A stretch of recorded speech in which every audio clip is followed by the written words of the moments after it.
Olá pessoal, tudo bem com vocês?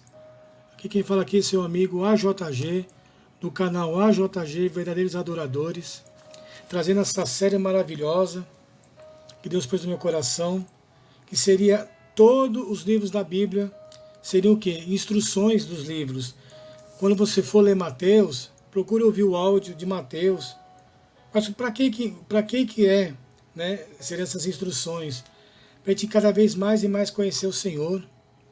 Em Oséias diz, 6:3, então conhecemos e prossigamos em conhecer o Senhor. Então cada vez que você vai ler um livro da Bíblia, Mateus, Marcos, Lucas, o Velho e o Novo Testamento, você vai ter um resuminho daquilo que você vai estar lendo o livro todo.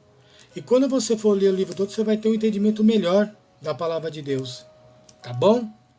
Que Deus venha estar abençoando a cada um de vocês, que vocês venham divulgar, que vocês venham compartilhar, que nós temos, como Jesus disse, a seara é grande, mas poucos são os ceifeiros. E às vezes tem muitas pessoas que querem conhecer a Bíblia e ler direto. Não, você tem que ter uma introdução, você vê como que funciona, como que está aquele resuminho, daquele capítulo, como você vai lendo a Bíblia, ela começa a abrir o seu entendimento. Amém? Deus abençoe a todos vocês, em nome de Jesus. Salmos. O livro de Salmos é uma coleção de poesia hebraica inspirada que mostra a adoração e descreve as experiências espirituais do povo judaico. É a parte mais íntima do Antigo Testamento. Dá-nos uma revelação do coração dos judeus santo e percorre todas as escalas de sua experiência com Deus e a humanidade.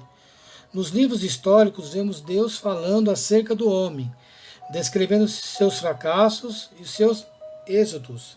Nos livros proféticos vemos Deus falando ao homem, admoestando os ímpios e consolando o justo à luz do futuro. Mas nos Salmos vemos o homem falando a Deus, descobrindo seu coração em oração e elogio e falando acerca de Deus, descrevendo e exaltando pela manifestação dos seus gloriosos atributos.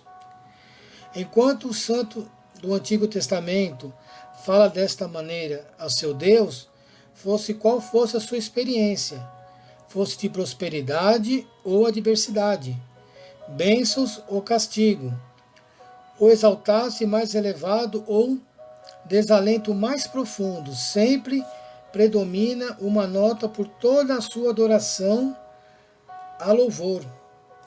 O crente do Antigo Testamento pode louvar a Deus em todas as circunstâncias, porque a fidelidade divina no passado é uma garantia da sua fidelidade no futuro. Essas comparações do passado e do futuro foi também o que ocasionou a instrução do elemento profético nos Salmos, porque a Escritura ou profeta, vendo o fracasso do reino e dos seus reis terrestres de Israel, prorrompeu em palavras inspiradas acerca do reino glorioso de Deus e o seu glorioso rei, o Messias. Podemos resumir desta maneira o tema dos Salmos: Deus deve ser louvado em todas as circunstâncias da vida, e isso por causa da sua fidelidade no passado, e é a garantia da sua fidelidade no futuro.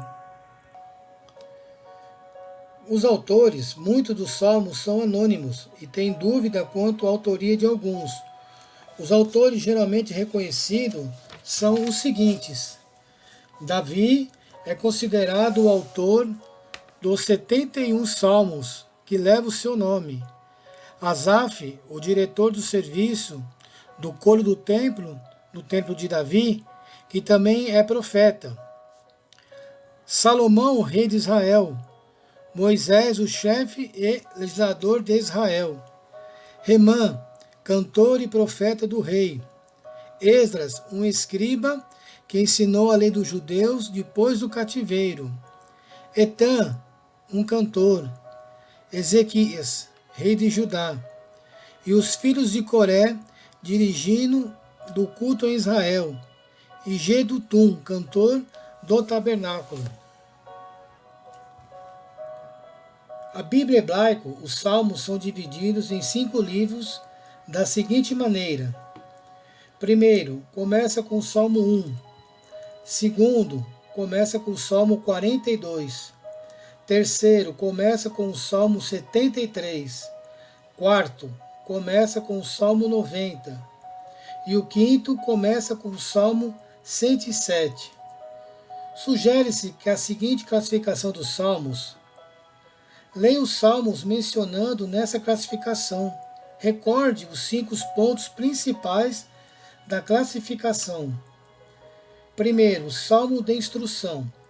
Sobre o caráter dos homens bons e maus, sua fidelidade e sua miséria, sobre a excelência da lei divina e sobre a frutividade da vida humana. Salmos de instrução. Salmos de instrução. Sobre o caráter dos homens bons e maus, sua fidelidade e a sua miséria, sobre a excelência da lei divina, sobre a futilidade da vida humana, deveres dos que governam, e humildade. Salmo de louvor e adoração. Reconhecimento da bondade e do cuidado de Deus, reconhecimento do seu poder e da sua glória. Salmos de ação de graça, pelas misericórdias para com os indivíduos, pelas misericórdias para com os israelitas em geral. Salmos devocionais. Os 7 salmos penitentes, 6, 32, 38, 51, 102, 130 e 143, expressivos de confiança sob a aflição, expressivos de extrema aflição, mesmo assim não sem salmos devocionais. Os 7 salmos penitentes, 6, 32, 38, 51, 102, 130 e 143, expressivos de confiança sob a aflição, mesmo assim sem esperança, orações em tempo de aflição severa, orações privadas do culto público, orações em tempo de aflição e perseguição, orações de intercessão. Salmos messiânicos, 2, 16, 22, 40, 45, 72, 110 e 118. E salmos históricos, 78, 105 e 106.